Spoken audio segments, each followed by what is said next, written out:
Hello, everyone, and welcome to Kilowatt, a podcast about electric vehicles, renewable energy, autonomous driving, and much, much more. My name is Bodie, and I am your host. And on today's episode, I thought we'd do something just a little bit different. Well, it's a lot different. We're not going to talk about news or earnings calls or anything like that, anything we'd normally talk about. I'm going to give you a little bit of an update on 918 Digital, which is the company that produces and owns this particular show. We're going to talk a little bit about a Tesla Model Y design flaw that is irritating the living bleep out of me.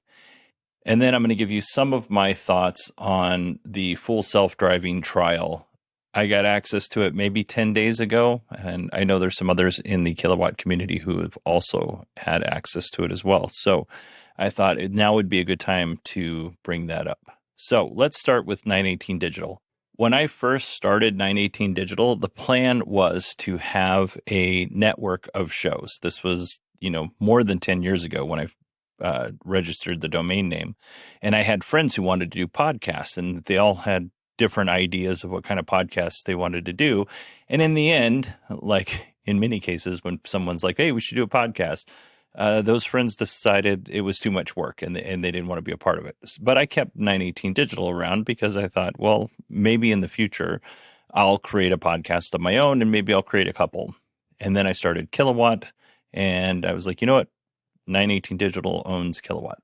Now I do two other podcasts, and 918 Digital loosely, because I am 918 Digital, loosely produces and distributes those shows. But they're not owned by 918 Digital because in the case of Shuffle Playlist, which is a podcast about music recommendations that I do with my buddy Chris, that's a 50-50 split. So we share all of the revenue 50-50. Same thing with Beyond the Post, which is a podcast about learning how to be a digital creator, whether you're doing TikToks or YouTubes or podcasting or authoring. It doesn't really matter. The goal is to point you in the right direction, because there's a lot of people out there selling courses and all this other stuff, but they're not necessarily helpful. But anyway, the point is those shows have expenses. 918 Digital covers those expenses, and which means I'm paying for those out of my pocket.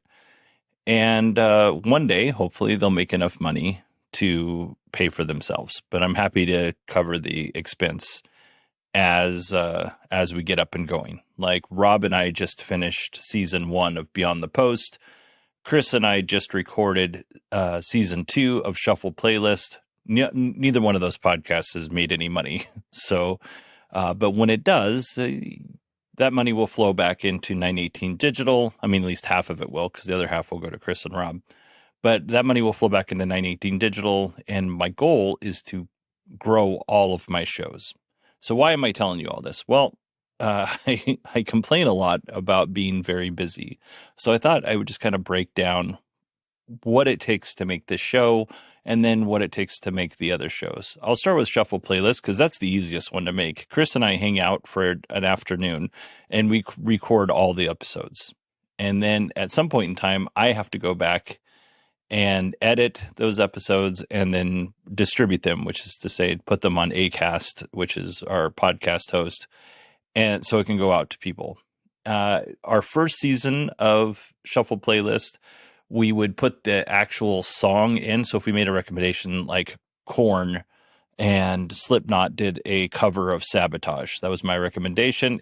That episode's been downloaded. Just that one episode's been downloaded over 50,000 times. And actually, I went back to double check that number because I thought maybe I might be a little bit high, but it's actually been downloaded over 65,000 times. Now, by any metric, if you have a podcast episode that's been downloaded 60,000 times, that's really good for your pocketbook. However, if you put somebody else's music in that podcast and they're clips and we're using them with, fair use, we're talking about the clips themselves. We're not playing the entire song. I'm very careful with how I cut up those episodes, which is to say that I follow the law as I understand it, right? I don't want to be accused of stealing some artist's music. So, and we haven't had any, takedown requests or anything like that. So nobody's given us any trouble about the way we edit our podcast. However, I think podcast advertisers are a little reluctant to advertise on those episodes because of the music clips that we include. And we included the music clips to be helpful for the audience who, we were making a recommendation and we're trying to tell you what we like about the song and why you should listen. So it makes sense to have music clips in there. Unfortunately, not very many people would like to advertise on those episodes. So what Chris and I have done with season 2 is we put a link to the artist's music, like to their Apple Music page, to their Spotify page, to their YouTube page. We put a link to those songs, and then we encourage people to go and listen to them before we talk about the song, and we're not putting the songs in there anymore. But in terms of time, because that's really where I wanted to stick to this, wasn't really trying to go through like the ins and outs of the financing of podcasting. But in terms of time, that show doesn't actually take me very much time. Like I said, Chris and I will come and he'll come to my house, or we'll do it online on Riverside. I bought him a mic so that he can record whenever he wants. And we'll hang out for 3 hours and we'll record all these episodes. And then we'll get together and we'll play a game of Madden football. And that the season's done.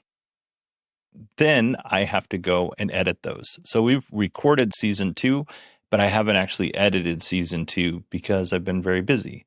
What have I been busy with? Well, I've been busy with Beyond the Post. Beyond the Post, Rob Dunwood and I are doing something that I definitely don't do with this show. Is we're doing a proper YouTube channel where we actually have talking heads and video.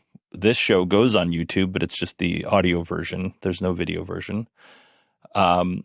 So that takes time because when Rob and I got together, he's like, man, that seems like a lot of work. And I said, I got you because I want to do the video editing. I like video editing and I wanted to learn how to do it better. And I really do enjoy it. But each of those episodes that Rob and I do takes about 3 hours to edit. And then on top of that, it takes about an hour to record. And then Rob and I have probably another 2 hours of meetings throughout the week.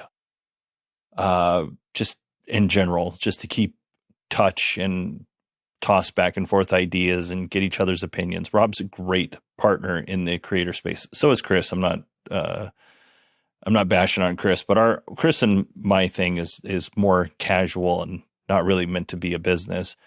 Rob and I really would like the Beyond the Post podcast to make money and do well for a lot of different reasons, but we would like people to hear it and get value out of it. So, but with Beyond the Post, that by far takes the most amount of my time during the week. Like I said, Rob and I just wrapped up season 1, so that's going to give me some more time for this podcast as we are recording and getting ready for season 2. But so that's kind of where we are with Beyond the Post. In terms of downloads and making money and all that stuff, Beyond the Post is very, very new. It's only a couple months old. And, I don't want to give you specific numbers because I haven't really talked to Rob about this. And I don't think Chris would care one way or the other if I did. So that's why I gave you some numbers on the Shuffle Playlist podcast. But so that leaves us to this podcast. So again, this is all to kind of explain to you when I say I'm very busy or I'm overwhelmed or I'm whatever, or I don't get podcast episodes out on time. These are kind of some of the reasons why. I also have a full-time job and a family, and I have, kids and sports and other activities that we have to do. So, but let's talk about this podcast because I'm eligible for retirement in 3 years. At this point, I don't know if I'm going to retire. A year ago, I was confident I was going to retire. We've got a new chief in our department. We've got, some things that are changing for the better. And I might stay longer than 3 years. But the whole goal of this podcast when I started it was to have something to do, even if it didn't make money, but have something to do after I retired that would, keep my mind occupied. And I'm going to tell you right now, I love doing this podcast. I've met some of the coolest people in my life because of this podcast. And I appreciate each and every one of you who listens to this show. And I appreciate everybody who writes in And it isn't, people will write in and they'll be like, hey, I was just thinking about this and I thought you would like it. It has nothing to do with electric vehicles. Like, this community for this show is so thoughtful and so kind. I can't even say enough about you. Everybody give yourself applause. Like, if you, whatever you're doing, stop and give yourself a hand, because, and I'm not even being facetious. Doing a podcast is very lonely, especially a single mic podcast, because you don't really have anything to bounce off of. Like, I of course I have Rob, I have Allison, I have Steve, I have some other creators, I have people in this community who I'll ask questions of, and get feedback. But in reality, like, if I'm recording, I'm like, man, I don't know how that sounds. I don't have anybody to ask. Is like, does it sound okay? Does it sound like I'm making sense? I'm just doing this. So the more feedback from you in the community, the better this show gets. And I have to say, I am so proud of how polite and supportive and kind everybody who listens to this show is. So in terms of time, this show, it takes about 3 hours an episode to write, record, and distribute. And that's about 6 hours a week, which doesn't seem like a lot. But when you add in all of the other things that I'm doing with work, because I have 2 extra projects that I'm working on at work right now, some of which I do outside of work.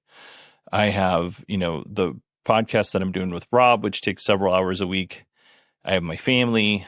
I have my kids have their sporting events and their other activities and stuff like that. So this isn't to be like, oh, feel bad for me, because that's not where I'm going with this. But this is to let you know, like, when I miss shows, or if I miss an episode, or if I'm late, I don't ever miss. I'm late. I'm very optimistic when I make promises.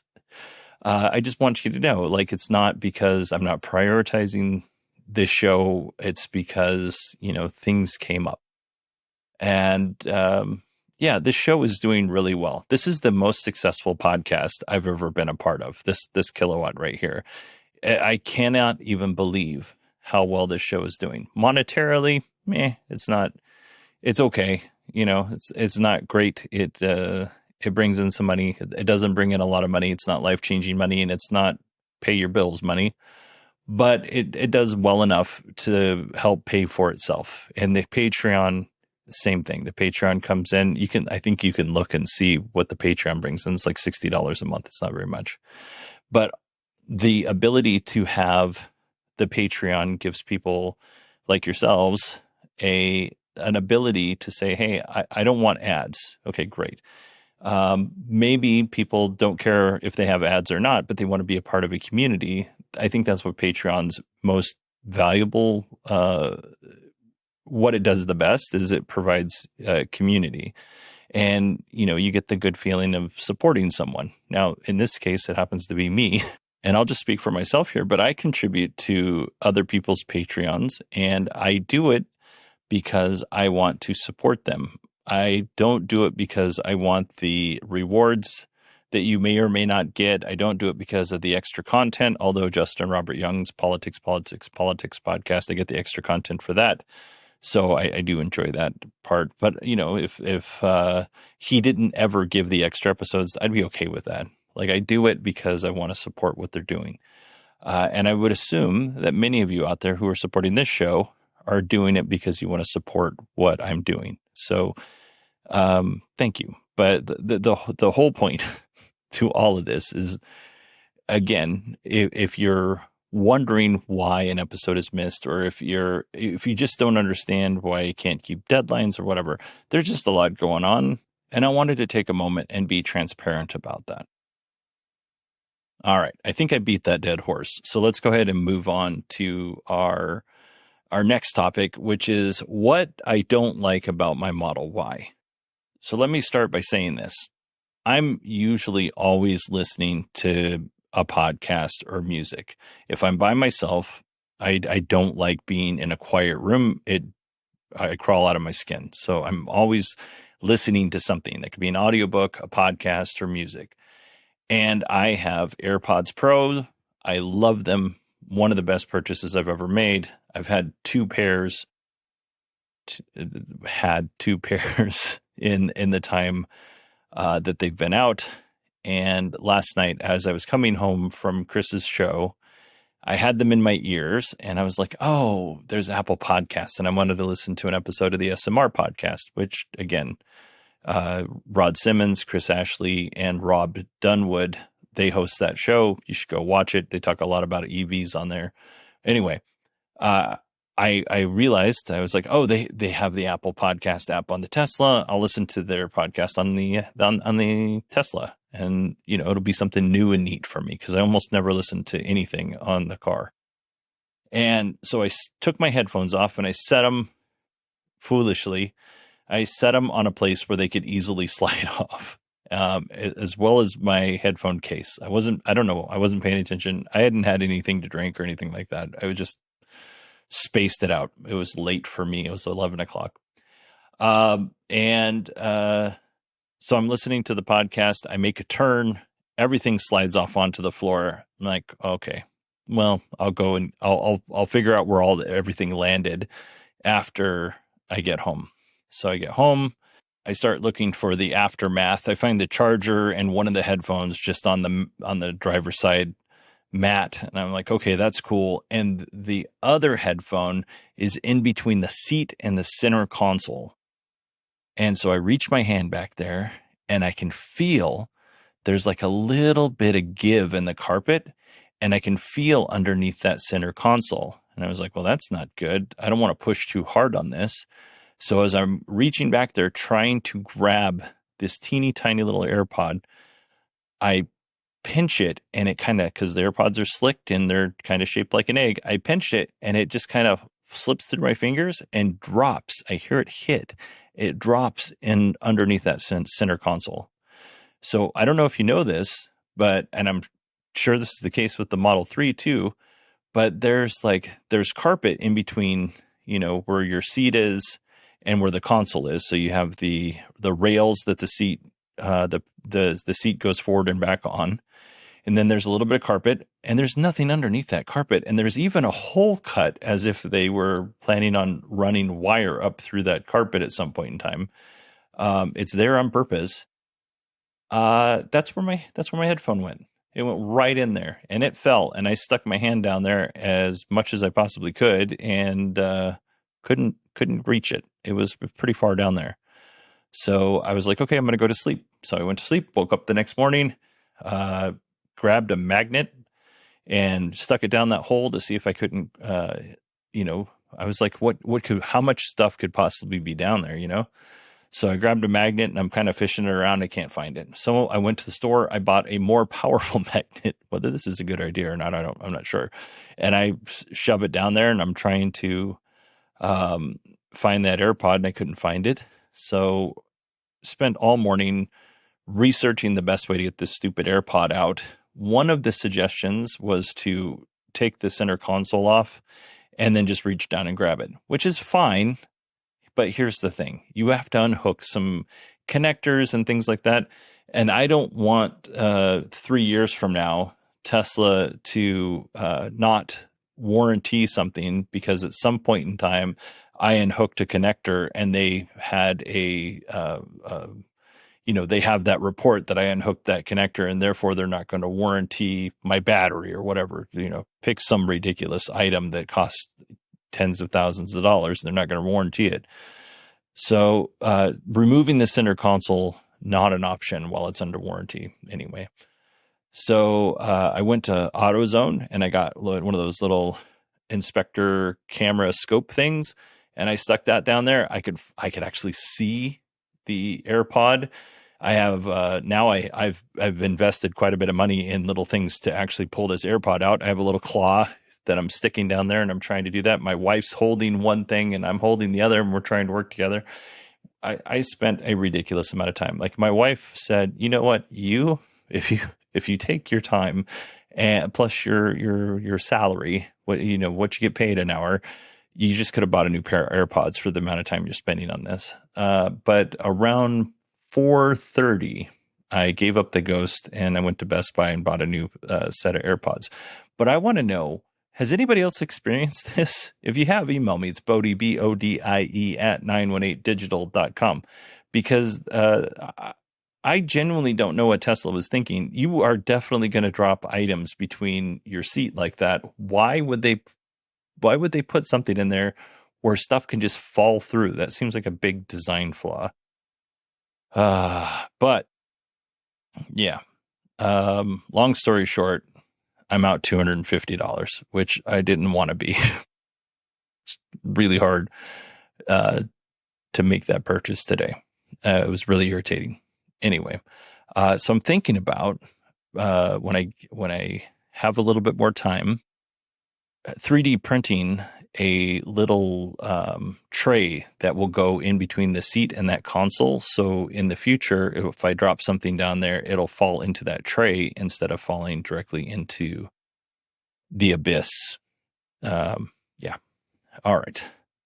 So that's one thing I don't like about my Model Y right now. Everything else is great. Let's talk about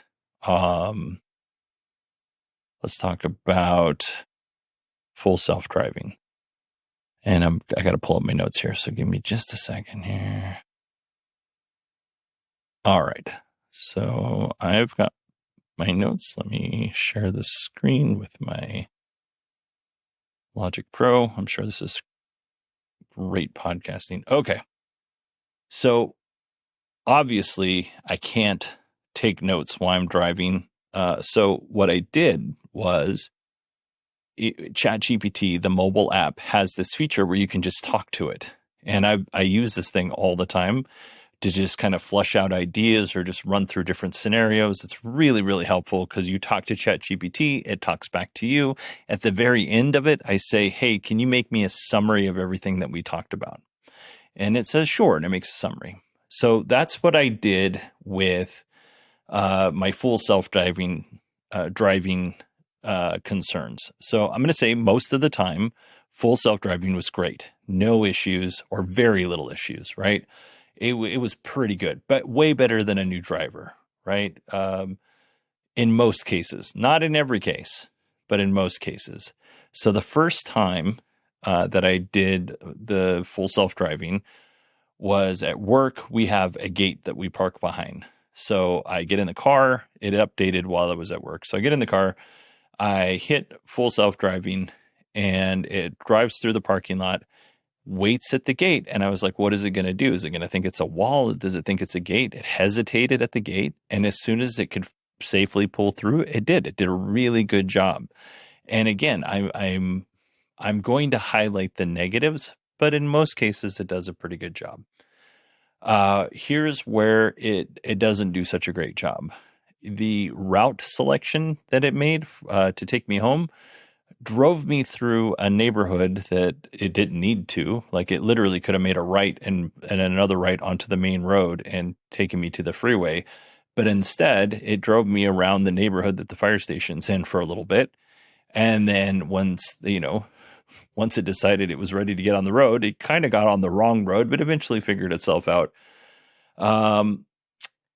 I take a specific freeway, and I'm not going to give you the details because I don't want people to know where I work or get an idea of where I work, but I take a specific freeway home every single time. This took the other freeway. Will it still get me home? Sure. It's a lot more congested most of the time, but yeah, it'll get me home.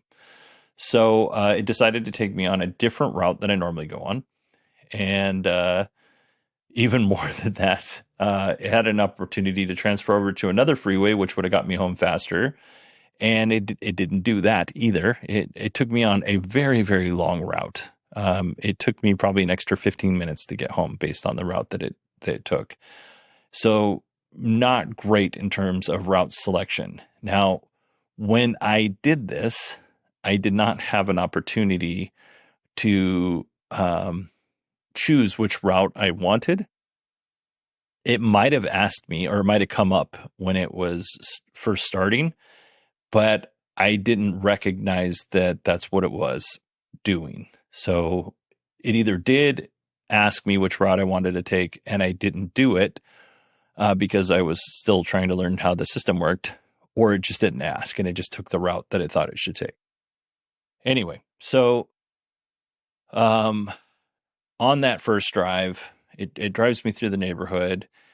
It's ready to get me onto the freeway, and there's a little piece of sidewalk that kind of sticks out right before you get onto the freeway.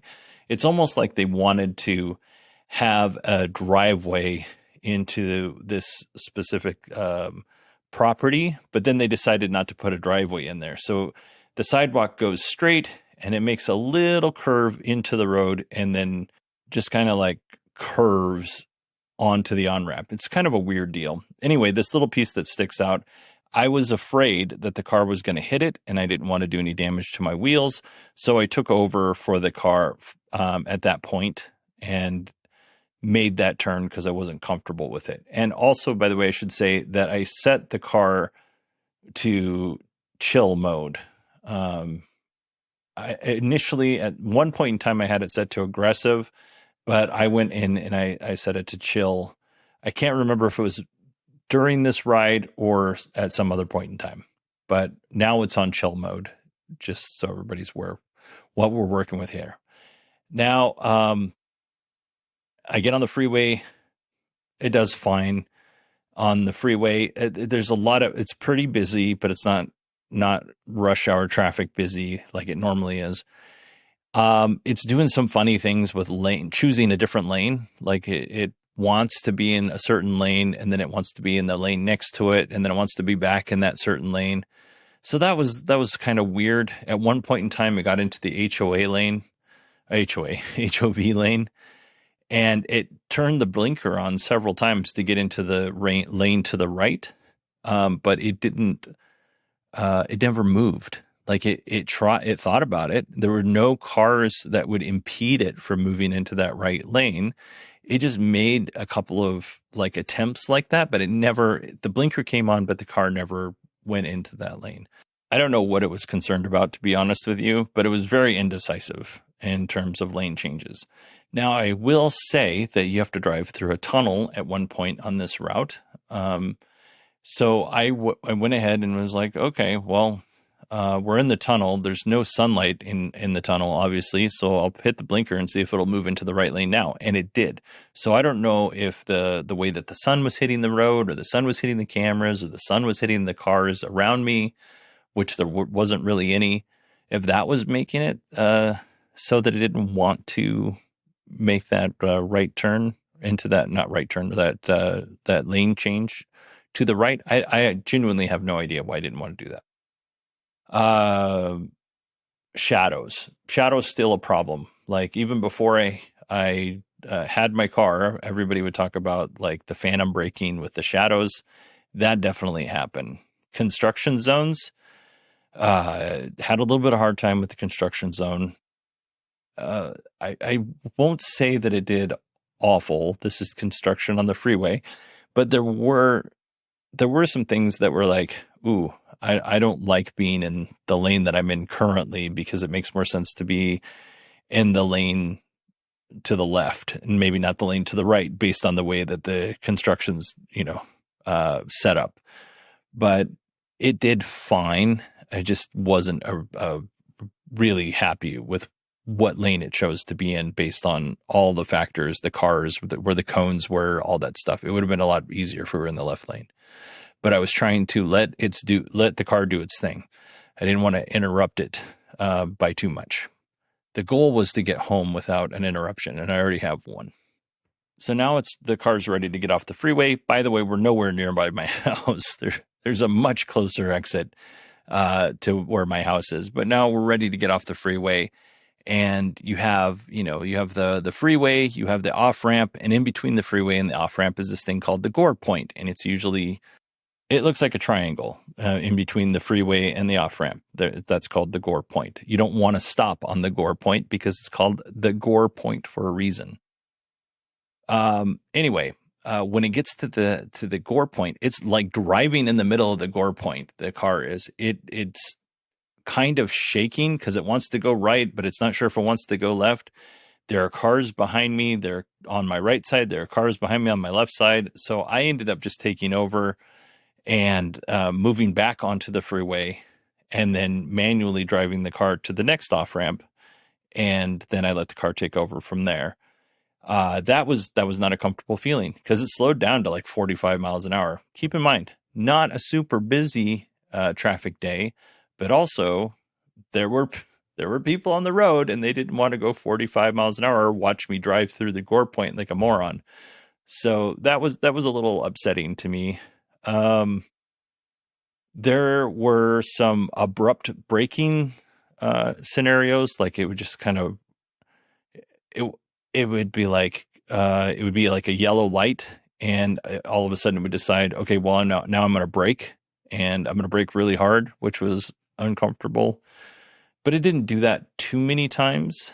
Um, Intersections. So making a left turn on an intersection, it was very hesitant. Now I don't know if I would have put this into aggressive mode if it would have been any different, but there we could have definitely made a safe left turn several times, and the car was just really hesitant about it, which is not great, Bob. The other thing is right turns. Like today, I was driving back from Best Buy, uh, and I was making a right turn. So the area that I live in the East Valley of the Phoenix metro area. So a lot of our roadways are 4 lanes with a turning lane. So what I'm trying to get at is these are not congested roadways. Like there's plenty of time, plenty of road for everybody, basically. I was making a right hand turn, and there was no cars coming, and the car had a very, very hard time making that right hand turn. And I just kind of let it do its thing because there wasn't any cars behind me and I wasn't in any danger, so I didn't interrupt it. But it did not handle that situation with confidence like I would like it to. The same thing with unprotected left-hand turns. It kind of does the same thing. I had a couple of instances where I'm turning out of my neighborhood and it's going to make a left-hand turn. We're not at a light, we're not at an intersection or anything like that. It's just pulling out from a neighborhood onto a road, and it kind of would be out. It would sort of start to go out into the road, and then it would stop and then start and then stop. I had a couple of things like that happen just a couple of days ago on those left-hand turns, and it doesn't seem to be in one specific spot. It seems to be in a couple of different places. Now, granted, I am driving out of my neighborhood most of the time that I notice this, but it's not at the same, intersection. It's not at the X road and X road. It always happens at this one place. It happens whenever I'm turning left on out of my neighborhood. There are plenty of Teslas in my neighborhood, so it's not as if this road is not well traveled with Teslas. There are so many Teslas in my neighborhood, so I'm not sure what that's all about. While I was driving to go see Chris's show last night, this was the first time that I did it with night driving. So previous to this, I had only done it in the daytime. The freeway was busy. I felt very uncomfortable on the freeway. Again, it didn't know which lane it wanted to be in. I don't know that what it was doing was necessarily unsafe. It was just kind of all over the place. Getting onto the freeway, I needed to make a left-hand turn on to get onto the freeway, right? And there were a lot of cars waiting to get on the freeway, and the Tesla passed all of those cars. So these cars are all in the turning lane. I am not in the turning lane. At least I'm 90% sure I'm not in the turning lane. Again, when your car does something silly and you're in the middle of a busy intersection at night, you kind of panic. But we passed a bunch of cars waiting to turn. The light turns green for them to turn. I'm in the go straight only lane. The car tries to make that turn as if it was in a turning lane. I took over, drove up, turned around, and got on the freeway that way. But yeah, that was unsettling because, like I said, I'm 90% sure that the lane I was in was not also you can go straight or turn lane. It was go straight lane, and I'll have to go back and double check. But I drive in that area a lot, and it definitely did not feel comfortable or safe. Yeah, so I think that's about it in terms of issues. Most of the time, full self-driving works really well. I'm very, very, very impressed with it. Would I say we're close to level 3? Maybe. Would I say we're close to level 4 or level 5? Absolutely not. It's really good. Like, don't get me wrong. It's pretty amazing. And most of the time, I feel more than comfortable letting it do its thing. Even if it takes me on a wonky route, I'm like, you know what? I got a little bit of time and I'll see a little bit more of the area that I live in. Not a big deal. But I will say that when it does weird things, it's very hard to figure out why it's doing a certain thing, right? And I think if Tesla gave or flashed up on the screen why it's not making the turn, like cars are coming or whatever, cameras occluded or whatever the reason is, I think it would be, I think it would give the driver a little bit more confidence and understanding over what the system's doing. Because right now it's kind of like a black box. All right. I actually have one more thing. I did not intend on talking for 36 minutes at this point. But I have one more thing. When the car was making that turn onto the freeway that I didn't want it to make, right? That was at McClintock and the 202. I drive in that area all the time. I know that there is a Fisker delivery hub in that area. So when I'm driving up, I make a left turn and I was like, oh, this is where the Fisker delivery hub is. I drive into their little parking lot and guess what I see? Somewhere between 30 and 50 Fisker Oceans waiting to be delivered, which honestly, I think is very cool. The last time I was over there were no Fisker Oceans. There was like maybe 3 that I could see in their little gated area. There was 30 to 50. I wasn't able to count all of them because it was dark, but the parking lot or their little storage lot was very full. So I really hope that Fisker is selling those vehicles and those are going to customers. I also hope Fisker is able to pull out from where they're at the moment and succeed. But that I don't know. I saw that as a good sign. That's what I'm saying. Also, I was at the doctor's office the other day, and this is a doctor's office that's right next to a hospital, right? So I park in the parking garage, and as I'm walking into the medical clinic place, I see that there's a Fisker Ocean parked in a physician's parking spot. I was like, oh, well, that's really nice. That's kind of cool. Liked seeing them. I get excited when I see EVs that we don't see all the time. But I should even say that because the other day, I think I said this on the podcast, I was driving southbound on a road and I saw 2 Fisker Oceans driving northbound. And then I saw another one a little bit later. Like I think it's a white Fisker Ocean rolling around here. I'm seeing more and more of these Fisker Oceans. I'm curious if anybody else is seeing them in the areas that they live. So send me an email, Bodie, BODIE at 918digital.com. And let me know if you're seeing them as well. But yeah, I think I'll end that here because again, I didn't mean to talk for 40 minutes. I honestly didn't think I had enough content to fill up 20 minutes. So we definitely did that. But yeah, I hope this wasn't annoying to anybody. I know that this doesn't really have much to do with EVs, but I also get a fair amount, not a lot, but a fair amount of emails asking just kind of for like status updates on how everything's going. So maybe this was helpful for everybody. If it wasn't, let me know. Bodie, BODIE at 918digital.com. You can also find me on X at 918digital. Whether it was helpful or not, you can use both of those email addresses or that X and send me a direct message. All right, everybody. That is it for me. That's not quite it for me. So I'm going to take a break because all of the things that I was just telling you about, I am burnt out. But don't worry, because I also, during all of those other things that I was doing, created more content for you while I take my break.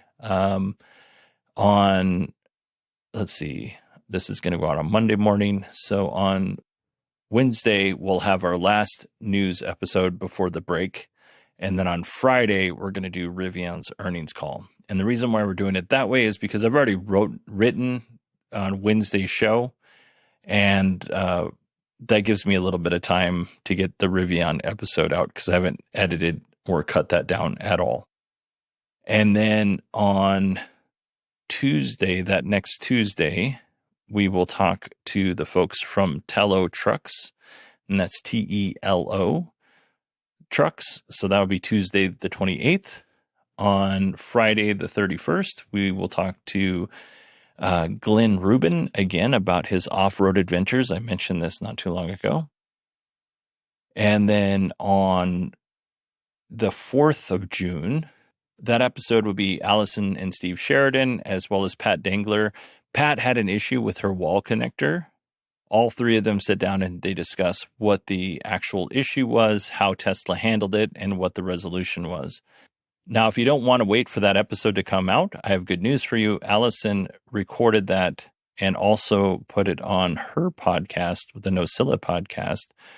And let's see here, that would be episode 993. So I'll try to put a link in the show notes. I don't know if I'll remember, but here's what you should do. Go to podfeed.com and click on NosillaCast, and you'll find it, like I said, under episode 993. And then on Friday the 7th, I'm going to talk to Dave from Solar Rights, which is an organization in California that is fighting for your rights to put solar on your home and businesses. And right now they're coming up with they're meeting a lot of resistance through with the utility companies. So we'll talk to Dave about that. And then we're back to our regular schedule on Tuesday the 11th. So hopefully that gives me a little bit of time to work on my podcast that I'm doing with my buddy Chris, and gives me some time to just kind of decompress and re-energize. All right, everybody, that is it for me. I hope you enjoyed this podcast. Please don't unsubscribe. All right. Take care, and I will talk to you on Wednesday.